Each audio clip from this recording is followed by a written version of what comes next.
कोई गरिमा नहीं है। कल हमारे देश में जितना पोर्न स्टार को रिस्पेक्ट मिलता है, आप पूछिए सनी लियोनी से, उतना रिस्पेक्ट पूरे वर्ल्ड में कहीं किसी ने मिल सकता। कैसी अपमानजनक बातें कर रहा। वहां जाके वो कह रहे थे कि हम जो है हम शिव जी की बारात हैं और ये जो है चक्रव्यूह है। तो आप, मुझे तो लगता है कि उनका टेस्ट होना चाहिए, क्या को किसी ड्रग का कंजम्पशन करते हैं वो।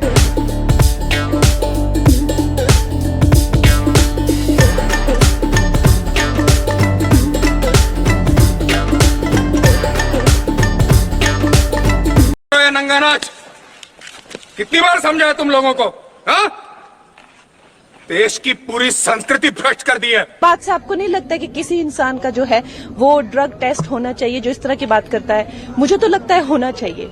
या वो शराब के नशे में या वो ड्रग्स के नशे में जो है वो संसद में पहुंचते हैं, ये एक अच्छी बात नहीं है। आजादी अगर भीख में मिले तो क्या वो आजादी हो सकती है? आप खुद बताइए।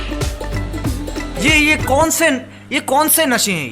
जब गुलामी आपको उन लोगों ने युद्ध करके दी थी तो आजादी आपको भीख में कैसे मिल सकती है? वो आजादी नहीं थी, वो भीख थी। और जो आजादी मिली है वो 2014 में मिली है। यही नहीं, अभी और सुनिए। Prime minister of India Subhash Chandra Bose.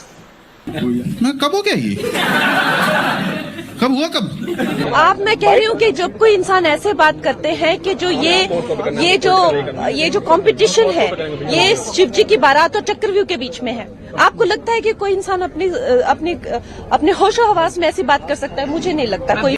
Kangana जी, आपके ठीक सामने कुछ संस्कारी बातें कर लेते हैं। संस्कारी? इस कॉस्ट्यूम में संस्कारी बातें नहीं हो सकती भाई। गंदी बातें। आप, मैं कह रही हूँ कि जब कोई इंसान ऐसे बात करते हैं। भागी 1.5-2 साल में मैं एक फिल्म स्टार थी, एक ड्रग एडिक्ट थी। मैं नहीं मानता। अरे हाँ भाई हाँ। समझ रहे हो? समझ रहे हो?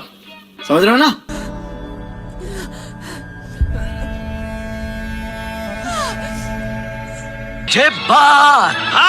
मेरी जिंदगी में इतने सारे कांड चल रहे थे कि मैं ऐसे लोगों के हाथों में लग चुकी थी कि जहां से मुझे शायद मौत ही निकाल सकती थी।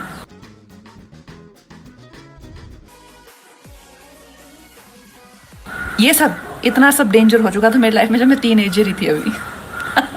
सोच लो मैं कितनी खतरनाक हूँ। कि जो ये जो कंपटीशन है ये शिव जी की बारात और चक्रव्यूह के बीच में है, आपको लगता है कि कोई इंसान अपने होशो हवास में ऐसी बात कर सकता है? मुझे नहीं लगता कोई। ये क्या तमाशा लगा रखा है तूने? ये तस्वीरें दिखाकर क्या साबित करना चाहता है तू?